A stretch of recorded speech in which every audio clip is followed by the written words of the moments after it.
And look who's here now, Barstool Sports guy Dave Portnoy, the man himself. Dave, you're a big Taylor Swift fan. Trump went after Taylor Swift. It said she is no longer hot. Are you upset with Trump? No, I'm not upset with Trump. I mean, Trump's Trump, so that was not a surprising thing. I mean, he's wrong.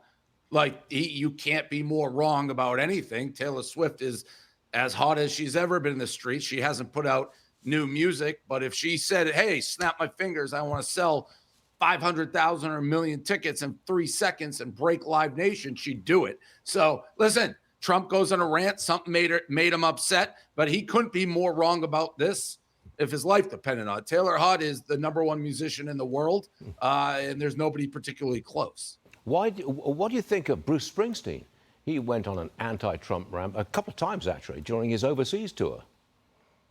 Yeah, that didn't shock me. I mean, he's a political guy, and I personally don't like that either way. I don't go to concerts to see lectures from musicians, but it doesn't surprise me that he did it. And it doesn't surprise me that Trump tried to launch an investigation after he did it. So this, to me, is all much to do about nothing. I like Bruce Springsteen's music. I don't want to be lectured by Bruce Springsteen. I don't think celebrity endorsements work. They certainly didn't work for Kamala Harris, did they? No, they don't at all. And to be honest, I don't understand even what he's like. If you perform at a concert, you can't get paid for that. I don't really understand it. The election's over. Kamala lost. I don't know.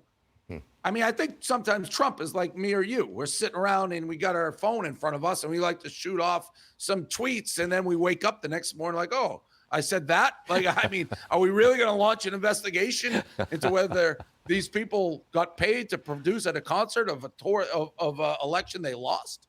Seems like a waste of time. I try to avoid shooting off tweets just like that. I do it.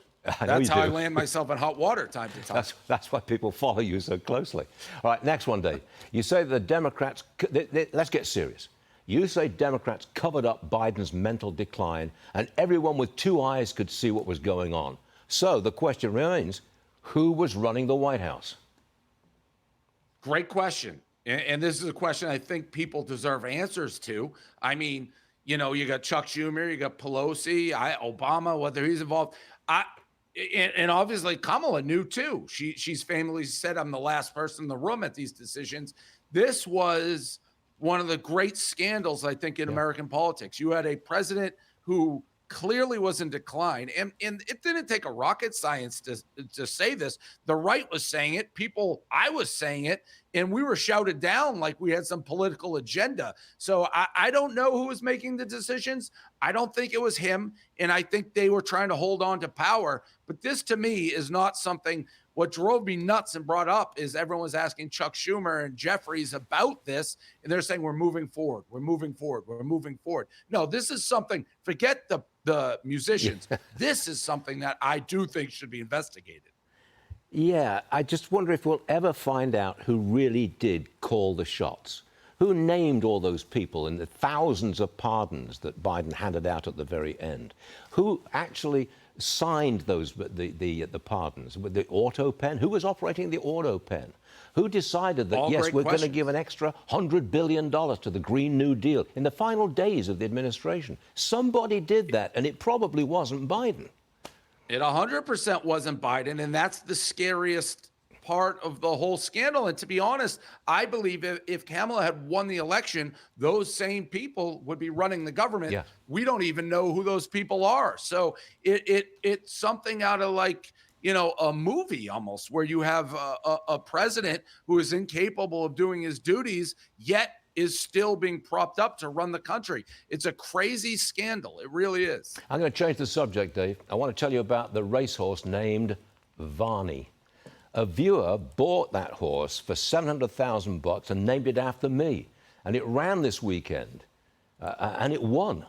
So far, Varney has made, I think $43,000 in winnings. You bet on the Preakness. I don't know whether you won or lost. Has anyone named a horse after you? Would you like that? There is a horse called Portnoy. It runs in Australia. I own horses. I'm a big horse guy. I love it. So maybe I'll name one Stuart V one day. But that $700,000 horse, that's no cheap horse, Stuart. Do you know the owners? We do. We put them on the show. Yeah. And he Did watches you get a the piece show. of the action? He Did they wa- cut you in? Did No, they give you a percent of the horse? No, I got no piece of the. I'm not as good a negotiator as you are, Dave. I can't negotiate things like that. It might be unethical too if I were to ask for a piece of the action. I think anything goes nowadays, Stuart. I think if you can do your own meme coins, I think you can get a piece of a horse named Not after you. at Fox, man. Not at Fox. Let's get that real clear, Portnoy. Okay. Dave, it was always great to have you on the show. You are truly a great broadcaster. You are Thank you. one of our favorite guests. Okay. It means a lot, Stuart. I love coming on this show. Our favorite, actually, is retired four-star General Jack Keane, but that's another story entirely. Portnoy, Well, I'm not going to compete for his four-star generals. That's fine. I eat pizza. Dave, we'll see you again soon. You're a great guy. Thanks very much. See you later.